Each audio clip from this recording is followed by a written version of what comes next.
لله نحمده ونستعينه ونستغفره ونؤمن به ونتوكل عليه ونعوذ بالله من شرور أنفسنا ومن سيئات أعمالنا من يهده الله فلا مضل له ومن يضلل الله فلن تجد له وليا مرشدا ونشهد أن لا إله إلا الله وحده لا شريك له ونشهد أن سيدنا ومولانا محمدا عبده ورسوله الذي أرسله إلى كافة للناس بشيرا ونذيرا وداعيا إلى الله بإذنه وسراجا وقمرا منيرا أما بعد فأعوذ بالله من الشيطان الرجيم بسم الله الرحمن الرحيم فألهمها فجورها وتقواها قد أفلح من زكاها وقد خاب من دساها إلى آخر الآية. وقال رسول الله صلى الله عليه وسلم إن الإيمان نصفان نصف أو شطر أو شطر أو كما قال النبي عليه الصلاة والسلام. محمد رسول الله اللهم صل على محمد وعلى آل محمد كما صليت على إبراهيم وعلى آل إبراهيم إنك حميد مجيد. اللهم بارك على محمد وعلى آل محمد كما باركت على إبراهيم وعلى آل إبراهيم إنك حميد مجيد. بلغ العلا بكماله كشف الدجى بجماله حسنت جميع خصاله صلوا عليه وآله. بدا हमको तेरी रब किस तरफ है चला हमको तेरी रब पर ऐ खुदाया बलगुला बिकमालिही कशफत दुजा बिजमालिही हसनत जमीउ खिसालिही सल्लु अलैहि व आलिहि। अल्हम्दुलिल्लाह अल्लाह पाक जल्ल जलालुहु अम्मा व तवारे शुक्रिया करতেছি যে মহান আল্লাহ পাক রব্বুল আলামিন প্রতি জুমার দিনে আজকে জুমার দিনে আল্লাহ পাকের ঘর মসজিদ জান্নাতের বাগান দুনিয়ার সকল প্রকার ব্যস্ততা পেরেশানি বালা মুসিবত থেকে হেফাজত করে জান্নাতের বাগানে আমাদেরকে হাজির দেওয়ার জন্য তৌফিক দিয়েছেন, কোরআন সুন্নাহর আলোচনা শ্রবণ করার জন্য তৌফিক দিয়েছেন। এজন্য মহান রব্বুল কারীমের দরবারে মহব্বত ভালোবাসা নিয়ে কালিমাতু শুকর আদায় করি আলহামদুলিল্লাহ। আর জবান খুলে মহব্বত ভালোবাসা নিয়ে উচ্চ আওয়াজে বলি সুবহানাল্লাহ আলহামদুলিল্লাহ আল্লাহু আকবার লা ইলাহা ইল্লাল্লাহ সুবহানাল্লাহি ওয়া বিহামদিহি সুবহানাল্লাহিল আযীম। আল্লাহর শুকর যে আল্লাহ তাআলা গত জুমা থেকে আজ জুমা পর্যন্ত আমাদেরকে এক করেছেন। আজকে জুমার দিনে আল্লাহ পাকের জুমার ফরজ বিধান আমরা আদায় করার লক্ষ্যে মসজিদ পর্যন্ত উপস্থিত হয়ে গেছি। জুমার বিধান এটা সকল মুসলমান বালেগ পুরুষের উপরে আল্লাহ তাআলা বিশেষ করে পুরুষদের উপরে ফরজ করেছেন। পুরুষরা জুমার নামাজ মসজিদে গিয়ে জুমা মুসজিদে আদায় করে। আর মা বোনদের বিধান হলো জুমার দিনে তারা জোহরের 4 রাকাত নামাজ নিজ নিজ ঘরে তারা আদায় করবে। জুমার দিনের ব্যাপারে হাদিসের মধ্যে বহু ফজিলত আছে, কোরআনের মধ্যে আছে, আমরা বহু শুনেছি। জুমার দিনে একজন ইমানদার, একজন মুসলমান তার কাজ হচ্ছে দুনিয়ার সকল প্রকার কাজ থেকে, ব্যস্ততা থেকে নিজেকে ফারেক করবে। ফারেক করে গোসল করবে, তাহারত অর্জন করবে, সাধ্য অনুযায়ী সুন্দর কাপড় পরবে, খুশবু লাগাবে। এরপরে জুমার নামাজের নিয়তে ঘর থেকে বের হবে। ঘর থেকে বের হয়ে মসজিদ পর্যন্ত আসবে, আলোচনা শুনবে, খুতবা শ্রবণ করবে, নামাজ পড়বে। বিনিময়ে আল্লাহ তাআলা তার আমলনামায় প্রতি কদমের বিনিময়ে 1 বছর বেরিয়া নফল ইবাদতের সওয়াব আল্লাহ তাআলা জমা করবেন।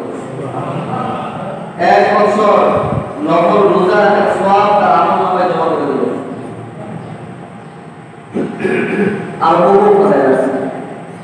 এরপরেও আমাদের ভিতরে অনুভূতি জাগে, কথা বলে ঠিক না। অন্যান্য দিন যেভাবে আমার জীবন পার করি, জুমার দিনও সেভাবে আমার জীবন পার করার চেষ্টা করি। অনুভূতি জাগে না যে আজকে জুমা, আমি একটু আগে তৈরি হয়ে একটু মসজিদে আগে যাওয়ার চেষ্টা করি। কারণ এমন জায়গায় আমি যাইতেছি যে জায়গায় যাওয়ার সাথে সাথে কদমে কদমে আল্লাহ গুনাহ মাফ করবে এবং নেকি দান করবে। আমরা যে ব্যস্ততা নিয়ে তাড়াহুড়ো নিয়ে আমাদের ব্যবসা প্রতিষ্ঠান, চাকরি প্রতিষ্ঠান, খামারে, বাজারে ঘাটে যাই, এর 16 আনার 1 ভাগ ব্যস্ততা নিয়েও আমরা মসজিদে আসি। কথা বলে ঠিক না? আগ্রহ নিয়ে আমরা মসজিদে আসি, বরঞ্চ প্রতিযোগিতা চলে যে কে কার পরে মসজিদে আসবে।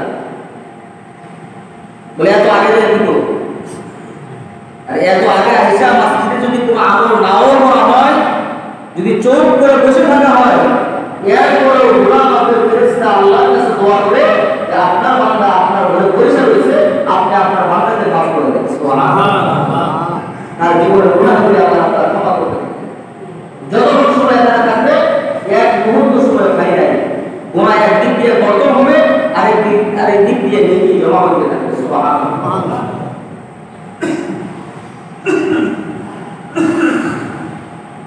বারবার বোঝা হয়, বারবার বলা হয়, এরপর আমাদের মধ্যে অনুভূতি থাকে। যাও আল্লাহ তাআলা আমাদের সকলকে ঈশ্বরী বোঝ দান করুন বলে আমি। যারা এখনো ব্যস্ততার মধ্যে আছে, তার ওই সমস্ত ভাইদেরকে আল্লাহ তাআলা জুমার দিনে ব্যস্ততার থেকে ফারেক করে একটু আগে যেন মসজিদে আসতে পারে, আল্লাহ সকলকে তাওফিক দান করুন। কারণ বোঝ হচ্ছে মানুষের জন্য, কথা বলে ঠিক না?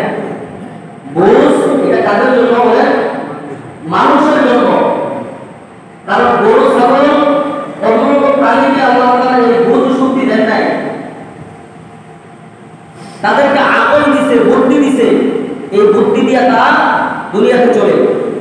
আল্লাহ তাআলা মানুষকে আলাদা করে একটা বুঝ দান করছে, একটা সমঝ দান করছে। এই বুঝটা মানুষ আর জিন ছাড়া অন্য কোনো জাতিকে দেওয়া হয়, অন্য কোনো প্রাণীকে দেওয়া হয় না। তো বুঝবে তো মানুষ। আপনার বাড়িতে গাভী আছে, আপনি যদি গাভীকে মসজিদের সামনে আইনা 1 ঘন্টা পর্যন্ত আপনি বুঝাইতে থাকেন যে মসজিদের পিছনে, মিম্বারের পিছনে সুন্দর ঘাস আছে, চল তোকে নিয়ে সেই ঘাসগুলি খাওয়াই নিয়ে আসে, আপনার 1 ঘন্টা বসে হতে, 1 ঘন্টা বোঝা হতে গাভী কি চোখ পরিমাণ বোঝা হতে? গাভী কি আপনার সাথে আসবে? আপনি দাঁড়িয়ে আসবে, আপনি রশি ধরে টাইটা আনলে এরপর দাঁড়িয়ে আসবে।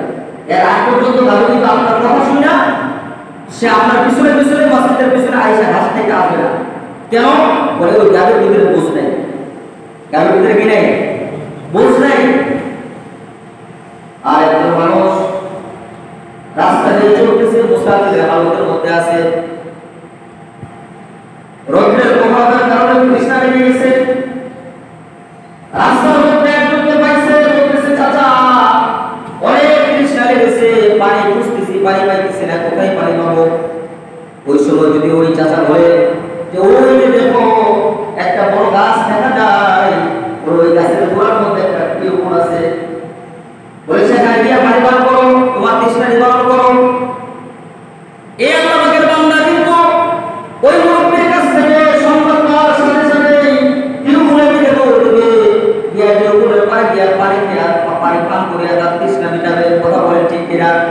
তাহলে আপনি গাড়িকে বুঝাই গেলেন, গাড়ি মসজিদের সামনে থেকে পিছনে আসলো না, আর মানুষটা সংবাদ পাওয়ার সাথে সাথে 8 কিলোমিটার দৌড়ায় আসে টিউবুলের কাছে গেল।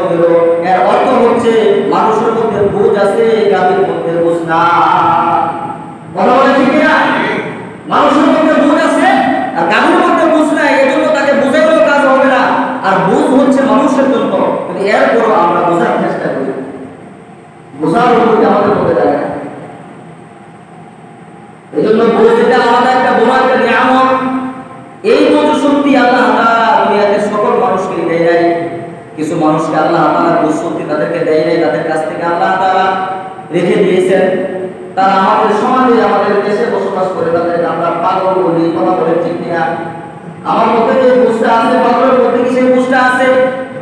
পাগলের মধ্যে কিন্তু সেই বুঝ নাই, এজন্য তাকে বুঝনেওয়ালা বলা হয় না, তাকে বুঝমান ব্যক্তি বলা হয় না। আমার মধ্যে বুঝ আছে কিন্তু আমাকে মানুষ বলা হয়, বুঝমান বলা হয়। তো আমি যদি চিন্তা করি যে আমার প্রতিবেশী, আমার গ্রামে, আমার বাড়ির পাশে যে আল্লাহ পাকের বান্দাটা পাগল অবস্থায় আছে, আল্লাহ তাআলা তাকে বুঝ দেয় নাই, আমাকে বুঝ দিয়েছে। আল্লাহ ইচ্ছা করলে ওই বান্দাকে বুঝ দিতে পারতেন, আর আমাকে পাগল বানাইতে পারতেন। আল্লাহর এই ক্ষমতা আছে না নাই? কথা বলেন আছে না নাই? যদি আল্লাহর ক্ষমতা থাকে, কেন আমাদের বিশ্বাস হয় না? কেন আমাদের দিলে আমরা বসাইতে পারি না? সব কিছু করতে যা আল্লাহ, আল্লাহই সব কিছু করেন, আল্লাহ থেকে সব কিছু হয়। আল্লাহর বাহিরে করার মতো কার ক্ষমতা নাই, আর দ্বিতীয় কোনো ইলাহ নাই যে আপনাকে খাওয়াবে, আপনাকে পান করাবে, আপনাকে বাতাস দিবে, আপনাকে সূর্যের আলো দিবে, চন্দ্রের আলো দিবে। কথা বলেন ঠিক কিনা? এরপরে কেন বুঝাচ্ছে না? দুনিয়ার সব বুঝতে আমি বুঝি, দুনিয়ার সব বুঝি তো আমি বুঝি, কিন্তু ধর্মের ব্যাপারে, ইসলামের ব্যাপারে, আল্লাহর বিধানের ব্যাপারে কেন বোঝার চেষ্টা করি না? কেন বোঝা আসে না? তাহলে বোঝা গেল আমি এখন পর্যন্ত প্রকৃত মানুষ হইতে পারি না। কথা বলেন ঠিক না? এখন পর্যন্ত প্রকৃত মানুষ হইতে পারি না। মানুষ কিন্তু এই দেহের নাম না, এই যে খাসার একটা দেহ, এই খাসার নাম কিন্তু মানুষ না। মানুষ হচ্ছে দুইটা জিনিসের সমন্বয়ে। বলে এই যে একটা দেহ আছে, দেহ দেখতেছি, চোখে দেখা যায়, বলে এই দেহের ভিতরে একটা প্রাণ আছে, ওই প্রাণ আর দেহ যখন এক হয় তখন এটাকে মানুষ বলা হয়। কথা বলেন ঠিক কিনা? তাহলে এই দেহের নাম কি মানুষ? কথা বলেন, দেহের নাম মানুষ। দুইটা জিনিসের সমন্বয় যখন ঘটে তখন তাকে মানুষ বলা হয়। দুইটার একটা থাকলে তাকে মানুষ বলা হয় না। রূহ আছে, তার দেহ নাই, তাকে মানুষ বলা হয় না, সে এখনো দুনিয়াতে আসে নাই। কথা বলেন ঠিক কিনা? রূহ আছে, দেহ নাই, সে এখনো দুনিয়াতে আসে নাই, তাকে কেউ মানুষ বলবে না। আবার দেহ আছে, ভিতরে রূহ নাই, তাকেও মানুষ বলবে না, তাকে বলবে আব্দুর রহমানের লাশ। তাহলে সহজ কথা হলো দুইটা জিনিসের সমন্বয়ে মানুষ। একটি হচ্ছে রূহ আর একটি হচ্ছে দেহ। দেহের মধ্যে যতক্ষণ পর্যন্ত রূহ থাকবে ততক্ষণ পর্যন্ত সে মানুষ, সমাজে মানুষ, দেশে মানুষ, মানুষের কাছে মানুষ, আল্লাহর কাছে মানুষ। যখন তার রূহটা ভিতর থেকে বের হয়ে যাবে তখন আর তাকে মানুষ বলবে না, তখন তাকে বলবে লাশ। আর যখন রূহ ভিতরে আসবে না, রূহ আসার আগ পর্যন্ত তাকে মানুষ বলা হয় না। এখন চিন্তার বিষয় হইল আল্লাহ আমাকে মানুষ বানাইলেন, দুইটা জিনিসের সমন্বয়ে আল্লাহ তাআলা আমাকে মানুষ বানাইছেন। আমাকে একটা রূহ দিয়েছেন, আমার ভিতরে আল্লাহ রূহ দিয়েছেন। রূহ কি? রূহ হচ্ছে আল্লাহর একটি হুকুম। রূহ কি? আল্লাহর একটি হুকুম। আল্লাহ রাসূল সাল্লাল্লাহু আলাইহি ওয়াসাল্লামকে প্রশ্ন করা হয়েছে যে রূহ কি জিনিস? আল্লাহ তাআলা কোরআন হাকিমের মাধ্যমে জানিয়ে দিয়েছেন, কুল রূহ আমিরু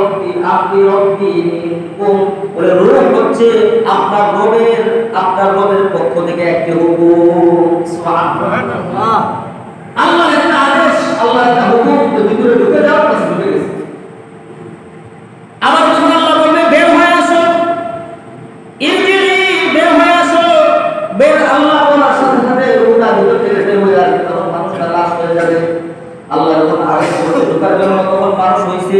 আবার যখন বের হওয়ার জন্য বলবে, তখন আর মানুষ থাকবে না, তখন লাশ হয়ে যাবে।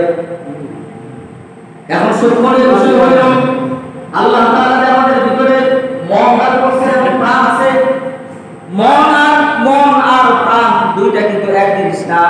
কথা বলেছে কি না? মন আর প্রাণ এই দুইটা কিন্তু এক জিনিস না। প্রাণ হলো আলাদা, মন হলো আলাদা।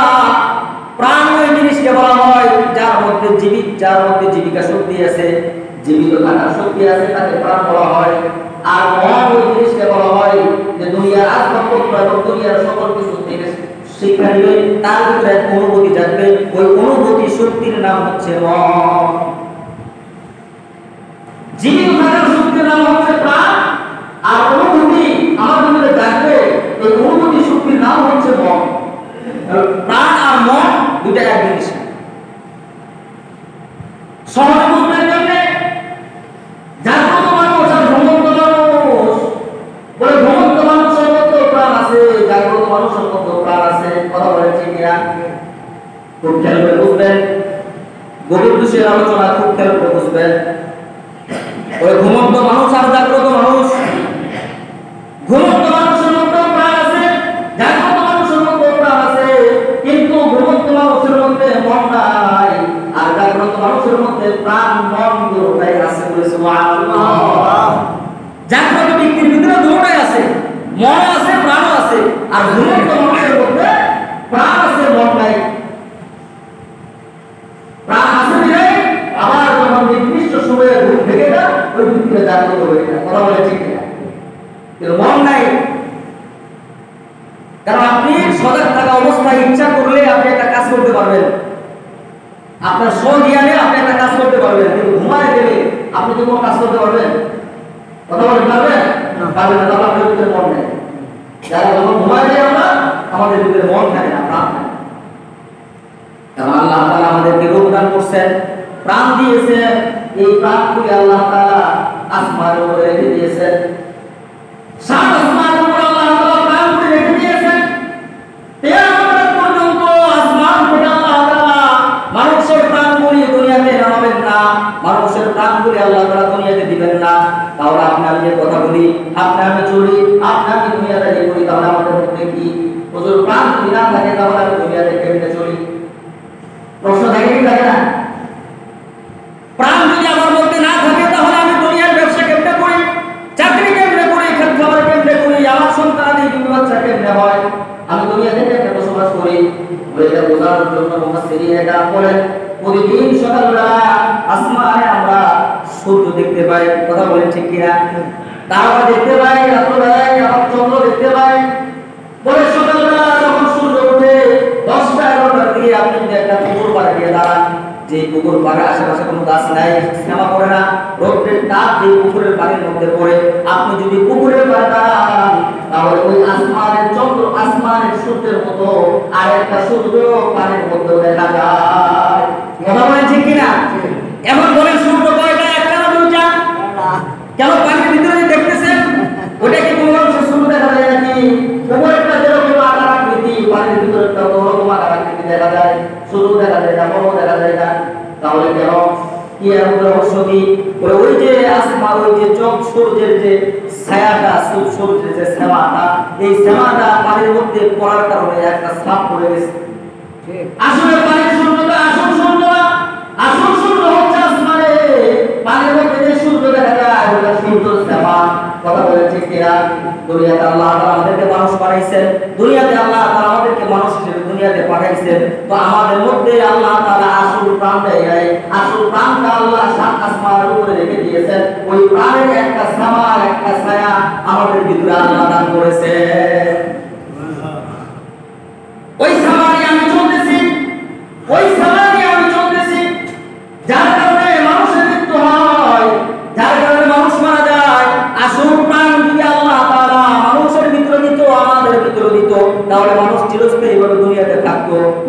কোনদিন মারা যাইত না, মানুষের মৌত আসতো না, চিরস্থায়ীভাবে মানুষ দুনিয়াতে বসবাস করত। যেহেতু আসল প্রাণ আল্লাহ তাআলার কাছে রেখে দিয়েছে, দুনিয়াতে যেহেতু চিরস্থায়ীভাবে থাকা যাবে না, এই জন্য মানুষের এই মাটির খাঁচার মধ্যে আল্লাহ তাআলা প্রাণের একটা সেমা আল্লাহ দিয়ে দিয়েছে। সুবহানাল্লাহ। জীবনের একটা সেমা আল্লাহ তাআলা দিয়ে দিয়েছে। এই সেমা নিয়ে চলতেছি, চলতে চলতে হঠাৎ একদিন আমার ভিতর থেকে প্রাণের সেমাটা নিভে যাবে, শেষ হয়ে যাবে। এটা কেমনে বুঝবেন? ওই যে পানি দিয়ে বুঝাই, বলে যে পুকুর পাড়ে কোনো গাছ নাই, ওই পুকুরের ভিতরে যেরকম সূর্য দেখা যাইতেছে, কিন্তু হঠাৎ করে যদি বৃষ্টির ফোঁটা পড়ে, বৃষ্টির পানির ফোঁটা পড়ার সাথে সাথে ওই পানির ভিতরে কি আর দ্বিতীয়বার ওই চন্দ্র দেখা যাবে, সূর্য দেখা যাবে? কথা বলে দেখা যাবে? পানি যখন লড়বে তখন কি আগের মতো দেখা যাবে?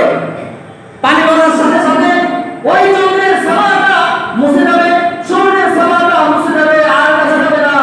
আবার যখন পানি স্থির হবে তখন দেখা যাবে, আর পর্যন্ত দেখা যাবে না। আল্লাহ তাআলা আমাদের ভিতরে যে প্রাণের সেমাটা দিয়েছে, কায়াটা দিয়েছে, আকৃতিটা দিয়েছে, বলে এটা ক্ষণস্থায়ী দুনিয়াতে বসবাস করতে করতে আমি যখন মারা যাবো তখন শেষ হয়ে যাবে। আল্লাহ তাআলা তোমাদের জন্য আমাকে কবর জগৎ থেকে উঠাবে, কবর জগৎ থেকে উঠে যখন হাসরের ময়দানে দাঁড় করাবে, হাসরের ময়দানে দাঁড় করানোর সময় এই যে দুনিয়াতে যে আল্লাহ তাআলা প্রাণের একটা সেমা দিয়েছিল, এটা কবরের ভিতরে রয়ে যাবে। এটা কবর থেকে আমাদের দেহে প্রবেশ করানো হবে না। বলে সেমাটা আল্লাহ প্রবেশ করাবে না কেন? হাসরের ময়দানে আল্লাহ তাআলা প্রতিটা মানুষকে দাঁড় করায়া আসল রূপ, আসল প্রাণ প্রতিটা মানুষের ভিতরে আল্লাহ ঢুকাইয়া দিবে। সুবহানাল্লাহ। হাসরের ময়দানে ঢুকাইয়া দিবে কেন? আল্লাহ বলে ক্ষণস্থায়ী দুনিয়া বানাইছে আল্লাহ।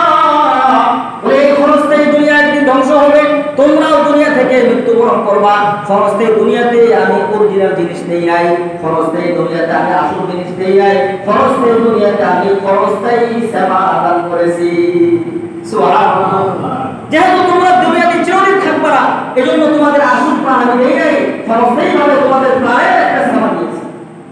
আর জান্নাত যেহেতু চিরস্থায়ী, সেখানে যেহেতু আবাদা থাকতে হবে, এজন্য রূহের হাসরের ময়দানে তোমাকে উঠায়া তোমার ভিতরে আসল প্রাণটা ঢুকাইয়া দিয়া আমি আল্লাহ তাআলা চিরস্থায়ীভাবে তোমাকে জান্নাতের মালিক বানিয়ে দিব।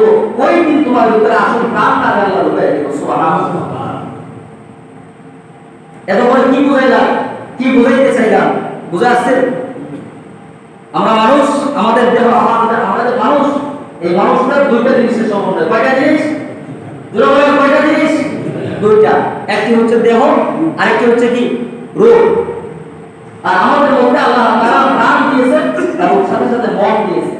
প্রাণ হলো জীবিত থাকার শক্তি, আর মন হচ্ছে অনুভূতি শক্তি।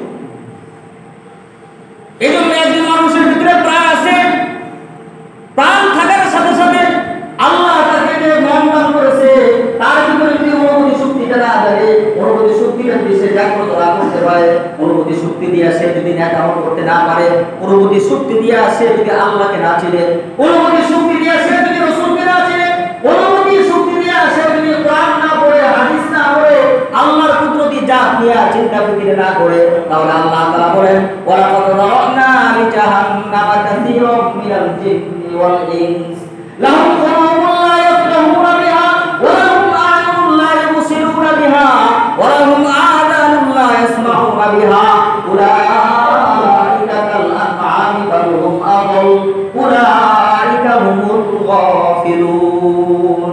বলে অনুভূতি শক্তি যদি তুমি জাগাইতে না পারো, তোমার ভিতরে যদি অনুভূতি শক্তিটা না জাগে, তাহলে আল্লাহ তাআলা বলেন যাদের ভিতরে অনুভূতি শক্তিটা থাকবে না, মনটা থাকবে না, তারা অধিকাংশ মানুষ জাহান্নামে যাবে, অধিকাংশ জিনরা জাহান্নামে যাবে। নাউযুবিল্লাহ বলেন ওয়ালাকাদ যারানা লিজাহান্নামা কাসীরাম মিনাল জিন্নি ওয়াল ইনস।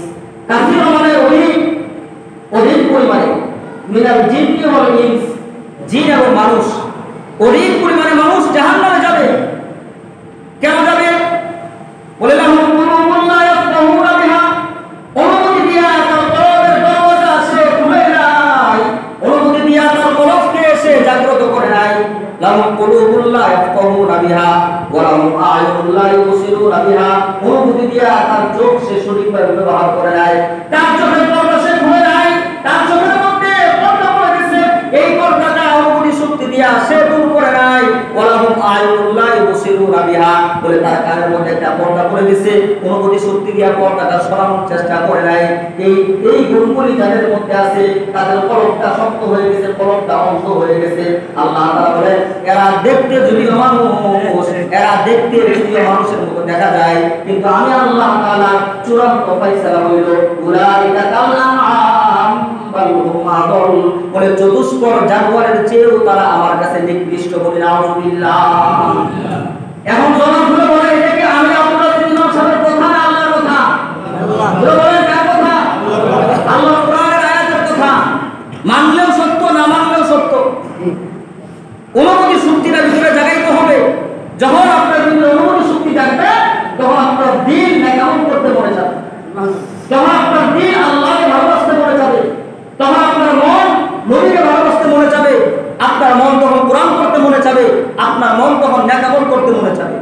আর অনুমতি শক্তি যদি আমার ভিতর থেকে হারিয়ে ফেলি তাহলে আমার মনটা মরে যাবে, আমার মনটা নষ্ট হয়ে যাবে, আমার মনের উপরে একটা পর্দা পড়ে যাবে, চোখে কানে এবং আমার জামাতের ভিতরে ঢাকনা পড়ে যাবে।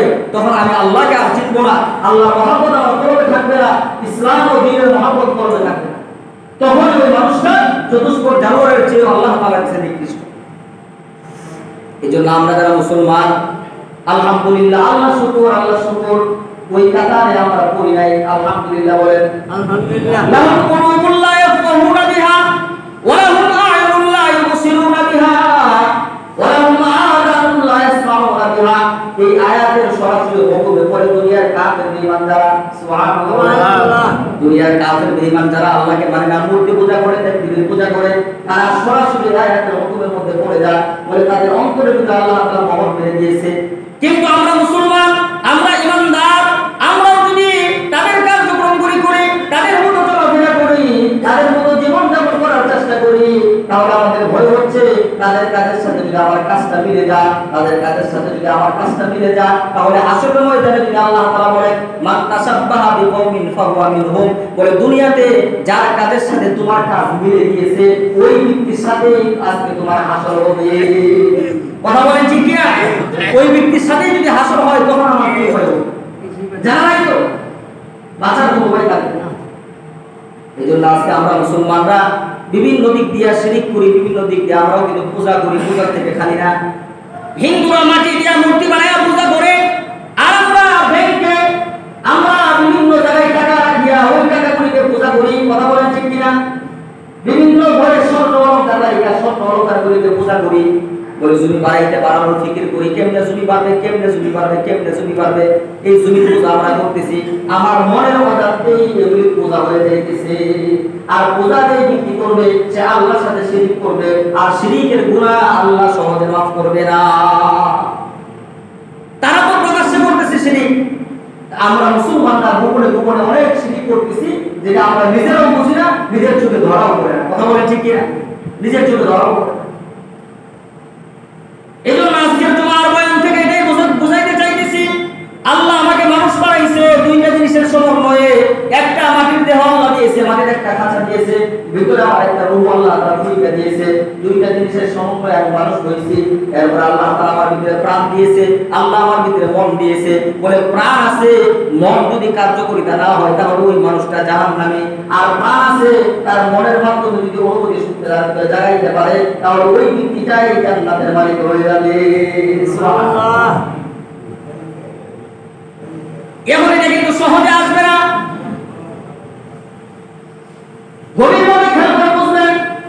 এটা কিন্তু সহজে আপনার ভিতরে আমার ভিতরে আসবে না, অনুভূতিটা ভিতরে জাগাইতে হবে, অনুভূতিটা ভিতরে আনতে হবে। এটা সহজে আসবে না, এমনি এমনি আসবে না।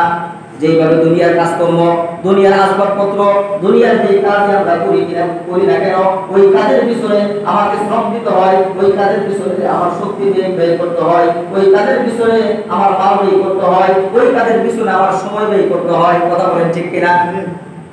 দুনিয়ার যে কাজটাই করি সেটার পিছনে মেহনত করতে হয়। মেহনত ছাড়া দুনিয়ার কোনো কাজ যদি না হয় তাহলে মেহনত ছাড়া কিন্তু আপনার ফলটা তৈরি হবে না, মেহনত ছাড়া কিন্তু আপনার ভিতরে অনুভূতি শক্তি থাকবে না। এই অনুভূতি শক্তি জাগার জন্য আপনাকে মেহনত করে করে ফলটাকে পরিষ্কার করা লাগবে। কারণ প্রত্যেকটা মানুষের কলমের ভিতরে কিছু রূপ আছে, আল্লাহ তাআলা জন্মের সূত্রে সেই রূপগুলি দিয়ে দিয়েছে, আবার কিছু কিছু জন্মসূত্রে গুণগুলি দিয়ে দিয়েছে। সুবহানাল্লাহ, সুবহানাল্লাহ। প্রত্যেকটা মানুষের মধ্যে গুণ আছে, আমার গুণ আছে, নেক গুণ আছে, বদ গুণ আছে। ওই যে ব্যক্তিরা মেহনত করিয়া বদ গুণগুলিকে ধ্বংস করতে পারবে, নেক গুণগুলিকে কার্যকরিতা করতে পারবে, ওই মানুষটার কলমটা পবিত্র হয়ে যাবে, আত্মশুদ্ধি হয়ে যাবে। সুবহানাল্লাহ বলেন, সুবহানাল্লাহ। আত্মশুদ্ধি ছাড়া কেউ যদি কবরে যায়, আত্মশুদ্ধি ছাড়া অন্তরকে পবিত্র করা ছাড়া, পাক সাফ আত্মা ছাড়া কেউ যদি কবরে যায়, তার আযাবের কোনো শেষ থাকবে না, কষ্টের কোনো শেষ থাকবে না। আর যদি কেউ পবিত্র আত্মা নিয়া, পবিত্র পরশ নিয়া, পবিত্র মন নিয়া কেউ যদি কবরে যায়, তার শান্তির কোনো শেষ থাকবে না। তাহলে আল্লাহ তাআলা জন্মসূত্রে উল্টা পাল্টা দুইটা গুণ আমাদের ভিতরে আল্লাহ তাআলা দিয়া ধরিয়ে পারেছে বড় ভিতরে। ওই উল্টা পাল্টা যে গুণগুলি আছে, বদ যে গুণগুলি আছে, এর মধ্যে সবচেয়ে বড় যে অপরাধ, সবচেয়ে বড় যে নিকৃষ্ট গুণ, এটা হচ্ছে অহংকার। কি বলেন? জবান ধরে বলেন, কি অহংকার। এই অহংকার কোথায় বাস করে? মাথায়। অহংকার কোথায় বাস করে? মাথায়, পেটে, না কলবে? কলবে। মন কোথায় থাকে? কলবে। মন কোথায় থাকে? কলবে। প্রাণ কোথায় থাকে? কলবে। মন, প্রাণ, মনের আরেক নাম হচ্ছে আত্মা। আত্মা বলেন আর মন বলেন এক কথা। আত্মা, প্রাণ, অহংকার সমস্ত কিছু বাসের জায়গা হল কলবের ভিতরে। কলবের মধ্যে যে বড় বড় যে রূপগুলি আছে, এই রূপগুলির মধ্যে সবচেয়ে প্রধান এবং সবচেয়ে বড় রূপ হচ্ছে আত্মগরিমা, অহংকার। আমার যে ভালো কেউ নাই, এমন লোক সমাজে আছে না নাই? বলে কিনা? কথা বলেন, বলে কি আছে না নাই? আমার যে ভালো আর তো কাউরে দেখি না, আমি সুখ খাই না, ঘুষ খাই না, কোনো কিছুই করি না, আমার যে ভালো আর কোনো নাই। কিন্তু খবর নিয়ে দেখা যায় যে কাল পক্ষ যে ব্যক্তি করলো, সে এক ওয়াক্ত নামাজও পড়ে না। কথা বলে ঠিক কিনা? আবার কাল পক্ষ করে আমার যে ভালো, বা আমার চোখে তো ভালো মানুষ দেখি না সমাজে, আমার চোখে সমাজে ভালো মানুষ দেখি না। আরে আমার পক্ষ দেখা ভালো মানুষ সমাজে দেখো না, তুমি তোমার নিজেকে আগে দেখো, নিজে ভালো হয়েছো কিনা। কথা বলেন ঠিক কিনা? তুমি সমাজ নিয়ে চিন্তা করো, সমাজে ভালো মানুষ নাই, তুমি নিজেকে আগে খেয়াল করো না, নিজে ভালো হয়েছো কিনা। তুমি যখন ভালো হইতে পারো না, ভালো মানুষ তুমি কেমনে বুঝো? ভালো মানুষ খোঁজার জন্য শর্ত হইলে আগে নিজে ভালো হওয়া লাগবে। নিজে যখন ভালো হইতে পারো না, তখন তোমার চোখে ভালো মানুষগুলি ধরা পড়বে, খারাপ মানুষগুলি ধরা পড়বে। আর আমি নিজে যদি ভালো না হই, তাহলে ভালো মানুষ খারাপ মানুষ আমি নির্ণয় করতে পারবো না। কথা বলেন ঠিক কিনা? তাহলে নিজে নিজে ভালো হইতে হবে, নিজে নিজেকে ভালো করা লাগবে। অহংকার করা যাবে না। অহংকার এটা সবচেয়ে বড় গুণ। অহংকার সবচেয়ে বড় খারাপ গুণ। অহংকারের কারণে আযাব মুআল্লিমুল মালায়েকা, সমস্ত ফেরেশতাদের উস্তাদ, সমস্ত ফেরেশতাদের সর্দার, এই একটা মাত্র অহংকারের খাসলত থাকার কারণে সে ইবলিস, শয়তান হয়ে গেছে। এই অহংকার থাকার কারণে সে ইবলিস, শয়তান হয়ে গেছে। অথচ সে ছিল মুআল্লিমুল মালায়েকা, সমস্ত ফেরেশতাদের সর্দার ছিল, ফেরেশতাদের মুরব্বি ছিল, ফেরেশতাদের উস্তাদ ছিল। কিন্তু তার কলবের ভিতরে মাত্র একটা সমস্যা, কি? অহংকার। যে আমাকে আপনি আগুন দিয়ে বানিয়েছেন আর আগুনকে মাটি দিয়ে বানিয়েছেন, এটা আপনার কেমন ইনসাফ? যে আমাকে বলতেছে আগুনকে সাজদা করার জন্য, নিয়ম মাফিক তো আগুন আমাকে সাজদা করবে, কারণ আমাকে আগুন দিয়ে বানিয়েছেন। আগুনের কাজ হলো উপরের দিকে ওঠা, আর মাটির কাজ হলো উপরে ছেড়ে দিলে ধাপস করে মাটিতে পড়ে যাওয়া। কথা বলে ঠিক কিনা? এই অহংকারের কারণে আল্লাহ তাআলা লানতের কথা গলার মধ্যে পড়ায় দিয়েছে। বলে এই মানুষ, এই মুআল্লিমুল মালায়েকা শয়তান হয়ে গেছে, ইবলিস শয়তান হয়ে গেছে। এই জন্য আল্লাহ রাসূল হাদিসের মধ্যে ধমকি দিয়েছেন, বলে উম্মত, ওই শয়তানের খাসলত যেন তোমার ভিতরে না আসে, শয়তানের খাসলত তোমার ভিতরে যেন না আসে। কারণ আল্লাহ তোমাকে খুব সম্মানিত করে বানাইছে, আল্লাহ তোমাকে খুব দান করে বানাইছে, আল্লাহ তোমাকে খুব শ্রেষ্ঠত্ব দান করেছে। শ্রেষ্ঠত্ব দান করিয়া আল্লাহ তাআলা কোরআনে হাকিমের ভিতরে জানায় দিয়েছেন, ওয়া লাকাদ কাররামনা বানি আদম। সুবহানাল্লাহ বলেন, ওয়া লাকাদ কাররামনা বানি আদম, আমি বনি আদমকে অনেক সম্মানিত করে বানাইছি, অনেক দামি করে বানাইছি, অনেক মর্যাদা দিয়ে বানাইছি। বলে এই মর্যাদাশীল মানুষগুলি যদি অহংকার তার কলমের ভিতরে ধারণ করে, তার ভিতরে যদি অহংকার সে পুষে, তাহলে এই মানুষটা এই মুহূর্তের মধ্যে অহংকারের কারণে ধ্বংস হয়ে যাবে। বলি আলহামদুলিল্লাহ। মানুষের হিসাবে আমি কেন অহংকার করবো বলেন? আপনি যে অহংকার করবেন আপনার কি আছে আমাকে বলেন।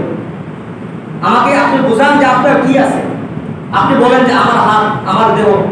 আপনি একটু খেয়াল করেন তো এদিকে আপনার কথা বলেন যে দেহটা আছে, এই দেহটাকে আমার। আমি যে জবান দিয়ে বলতেছি আমার, যে রুহুটা কথা বলতেছে, এই কথা বলার শক্তিটা রুহুটা এটাকে আমার। আমি যে ঘরে বাস করি এই ঘরটাকে আমার। আমার জমি জমা টাকা পয়সা যা কিছু আছে এগুলো সবকিছুকে আমার। আমার তো কিছুই নেই। আপনি যখন গভীরভাবে খেয়াল করবেন তখন এটাই আপনার সামনে উপস্থিত হবে, ভাসমান হবে যে দুনিয়াতে যাহা কিছু আছে সকল কিছু আপনার পর, আপনার কোনো কিছুই নাই। বলবে যে এই দেহটা আপনাকে আল্লাহ দিয়েছে, এই দেহটাও তো আপনার। তাহলে আমি কি নিয়ে অহংকার করবো বলেন? আপনি কি নিয়ে অহংকার করবেন? অহংকার কেন আমাদের মধ্যে আসে? অহংকার কেন আসে? নিজে নিজেকে ছোট মনে করতে হবে। যে সবচেয়ে নিজেকে ছোট মনে করবে তার দাম আল্লাহর কাছে নূরের তৈরি ফেরেশতার চেয়ে বেশি হয়ে যাবে। সুবহানাল্লাহ। আল্লাহ নবীর সাহাবী হঠাৎ করে আল্লাহ নবীর সাহাবী ঘর থেকে বের হয়েছে, নবীর কাছে আসবে। আল্লাহ নবীর সাহাবী নবীর কাছে আসার আগে এখন পর্যন্ত নবীর কাছে আসে নাই। এর আগ মুহূর্তে আল্লাহ তাআলা জিবরাইল ফেরেশতাকে নবীর কাছে পাঠিয়ে দিয়েছেন। জিবরাইল ফেরেশতা নবীর কাছে এসে যখন সালাম দিয়েছেন, জিবরাইল ফেরেশতাকে নবীকে দেখা চোখ সাহারা হয়ে গেছে, অতঃপর করে তাকায় রইছে। ও জিবরাইল, তোমার এই অবস্থা কেন? তোমার শরীরে এই পোশাক কেন? কতদিন যাবত তুমি আসতেছো নূরের পোশাক পরে? ও জিবরাইল, আজকে তোমার পরে চোখের ছায়া কেন? তুমি চোখের ছায়া পরে কেন আসছো? তোমার পোশাক পরিবর্তন কেন? জিবরাইল আলাইহিস সালাম তখন ডাক দিয়ে বললেন, ইয়া রাসূলুল্লাহ, আপনার একজন সাহাবী যার নাম হচ্ছে হযরত আবু যর গিফারী রাদিয়াল্লাহু আনহু। গিফার বংশের মানুষ হযরত আবু যর, যিনি সবসময় নিজেকে ছোট মনে করে, আমার যে ছোট আর দুনিয়াতে কেউ নাই, আমার যে নতুন প্রবান্দা আর দুনিয়াতে কেউ নাই, আমার যে ঘনিষ্ঠ, আমার যে কম দুর্বল বান্দা দুনিয়াতে আর কেউ নাই। গোলাম তার এই সাহাবী নিজেকে সবসময় সবচেয়ে ছোট মনে করে। আর একটা আমল তার মধ্যে আছে, সে সবসময় সূরা ইখলাস, কুল হুয়াল্লাহ সূরার আমল করে। সুবহানাল্লাহ। ইয়া রাসূলুল্লাহ, এই দুইটা আমল আল্লাহর কাছে কবুল হয়ে গেছে। এই দুইটা আমল আল্লাহর দরবারে কবুল হয়ে গেছে। গোলাম সবসময় নিজেকে ছোট মনে করে আর সূরা ইখলাসের আমল সে সবসময় করে। এই দুইটা আমল আল্লাহর দরবারে কবুল হয়ে গেছে। এখন সে অসহায়, তার মাল নাই, টাকা পয়সা নাই, ধন দৌলত নাই, তার লজ্জাস্থান থাকার জন্য সে চট দিয়ে আসে, পোশাক বানায় আসে, পড়ছে, ওই পোশাক দিয়ে আসে, মসজিদে এসে নামাজ পড়ে। আল্লাহ তাআলা খুশি হইয়া আবু যরের পোশাকের সাথে মিল রাখার কারণে আসমানে জমিনে সমস্ত ফেরেশতাদেরকে চটের ছায়া পড়াইছে। আল্লাহু আকবার। কিসের জন্য পড়াইছে? আবু যরের বংশমর্যাদা খুব বেশি ছিল না? কথা বলেন। আবু যরের বংশমর্যাদা অনেক ছিল, দেহে অনেক শক্তি ছিল, টাকা পয়সা অনেক মালিক ছিল। তাহলে তার সম্মানে, তার ইজ্জতে নূরের তৈরি ফেরেশতাদেরকে চটের ছায়া কেন পড়াইছে? বলে তার মধ্যে দুইটা গুণ ছিল। এক নাম্বার গুণ হচ্ছে নিজেকে ছোট মনে করা। আপনি যখন নিজেকে সবচেয়ে ছোট মনে করবেন, আপনার ভিতর থেকে আল্লাহর অহংকারের রূপটা বের করবে। এই জন্য আল্লাহ রাসূল সাল্লাল্লাহু আলাইহি ওয়াসাল্লাম জিবরাইলের চেহারার দিকে যখন তাকাইছে, তখন তাকায় দেখে হযরত আবু যরের চেহারার সাথে জিবরাইলের চেহারা হুবহু। সুবহানাল্লাহ। আবু যরের চেহারা ধারণ করে জিবরাইল আলাইহিস সালাম আল্লাহর কাছে আসে। এরপর আবু যরকে যখন দেখা যায়, জিবরাইল ডাকতে বলে, ইয়া রাসূলুল্লাহ, ওই যে আপনার আবু যর, ওই যে আপনার আবু যর রাস্তা দিয়ে হেঁটে যায়, সে আল্লাহর কাছে এত দামি, আল্লাহর কাছে এত প্রিয়। সে যখন জমিনে কোনো আমল করে, ওই আমলটার সাথে সাথে আরশে আজিমের ভিতরে গিয়ে ধাক্কা লাগে। সুবহানাল্লাহ। আরশে আজিমে গিয়ে ধাক্কা লাগে, আল্লাহ তাআলা সাথে সাথে তার আমলটাকে কবুল করে। এই এত মর্যাদা, এত লাভবান হইল হযরত আবু যর কেন? বলে তার ভিতরে দুইটা গুণ। এক নাম্বার গুণ হচ্ছে নিজেকে ছোট মনে করা। তো নিজেকে ছোট মনে করবে, তাহলে দুনিয়াতে কিছু পাবেন, আল্লাহর কাছে কিছু পাবেন, বিনিময়ে পরকালে কিছু পাবেন। আর যদি অহংকার আত্মপরিমাণে দুনিয়াতে চলেন, দ্বন্দ্ব করে চলেন, তাহলে এই দুনিয়াতে মারা যাওয়ার পরে পরকালের জিন্দেগিতে আপনি কিচ্ছু পাবেন। আর দুনিয়াতে আপনি কি পাবেন? আপনি অহংকার করে চললে দুনিয়াতে আপনি কি পাবেন? হয়তো রাস্তাঘাটে দুই একজনে সালাম দিবে, দুই একজনে সাহেব করে ডাক দিবে, এই তো, এর চেয়ে আর কি পাবেন? কথা বলেন ঠিক কিনা? কিন্তু ওই যে সালাম যে মানুষে দেয়, এই সালামটা মহব্বতের কারণে আপনাকে দেয় না, এই সালামটা আপনাকে ভয়ের কারণে। কথা বলেন, আপনাকে যে সালাম দিল মহব্বতের কারণে সালাম দেয় নাই, ভয়ের কারণে আপনাকে সালাম দিচ্ছে। তাহলে আপনি অহংকার করে কি লাভ করেন? অহংকার করলে নিজের আমলের ক্ষতি। আল্লাহ রাসূল হাদিসের মধ্যে বলেন যে খুর যেইভাবে মাথার চুলকে ধ্বংস করে দেয়, বলে যার ভিতরে চুল পরিমাণ অহংকার ঢুকবে, শরীরের দ্বারা পরিমাণ অহংকার থাকবে, তার সমস্ত নেক আমলগুলো ওইভাবে ধ্বংস করে দেয়। অহংকার এটা মারাত্মক আমল। এর বিস্তারিত আলোচনা আগামী জুমাতে করব ইনশাআল্লাহ। আর একটা শুধু একটু টাচ দিয়ে যাই, দ্বিতীয় নম্বর যেটা সেটা হচ্ছে হিংসা। সেটা কি বলেন? হিংসা। যেটা বলেন কি? আর যেটা বলেন কি? হিংসা। দ্বিতীয় নম্বর গুণ কি? বারান্দা কয় না, দ্বিতীয় নম্বর গুণ কি? কলমের দ্বিতীয় নম্বর রূপের নাম কি? হিংসা। এখন আপনার বুকে হাত দিয়ে বলেন তো আমার ভিতরে হিংসা আছে না? কথা বলেন আছে না? হিংসা মানুষের ভালো দেখলেই হিংসার ভিতরে আসে।